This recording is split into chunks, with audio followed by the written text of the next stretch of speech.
Salut les gars, aujourd'hui je vais vous montrer comment on teste le circuit de charge de nos motos. Voilà, donc on va commencer par accéder à la batterie et ensuite on va y prendre la valeur de cette batterie à l'aide d'un multimètre. On va mettre sur la position DC, donc directionnel courant, sur une plage de 20 volts, puisque nous on devrait y trouver du 12 volts. Voilà.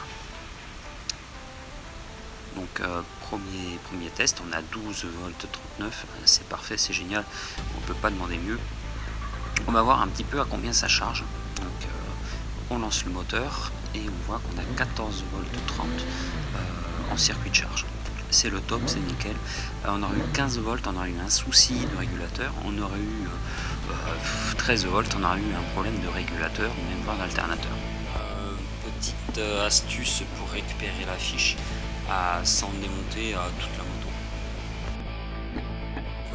Voilà, maintenant on accède donc directement à la prise. Sur cette prise on pourra relever les valeurs de résistivité des bobines et les tensions de chaque bobine.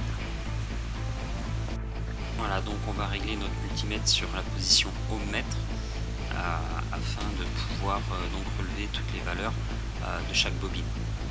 Voilà, donc on prend la fiche, on va donc relever les valeurs de la fiche gauche et droite, de la fiche gauche et celle du milieu, et celle du milieu avec celle de droite.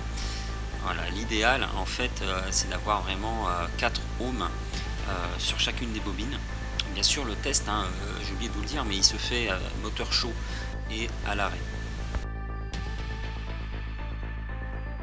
Voilà, donc on a 3 bonnes valeurs, elles sont identiques. Il y aurait eu un défaut sur l'une des 3 valeurs, il aurait fallu refaire rebobiner le stator ou éventuellement remplacer le système.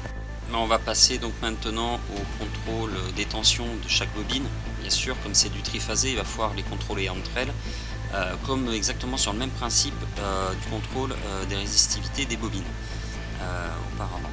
Donc voilà, donc on va pas cette fois, on va pas les mettre par devant, les fiches, on va les mettre plutôt par derrière, au risque d'engendrer un court-circuit quelconque durant le contrôle. On va éviter de cramer le faisceau de la bécane, bien sûr. Bon, une fois que tout est bien sécurisé, donc on va démarrer le moteur et on va faire les contrôles à 4000 tours. Il faut qu'on soit, voilà, 4000 tours à peu près, ça va varier sur 1 volt à peu près. Donc 55, 56, c'est bon, c'est nickel, c'est que ça marche très bien. Si on avait une phase à 30 volts par exemple et les autres à 56, et ben ça serait mauvais. Voilà comment on teste le circuit de charge.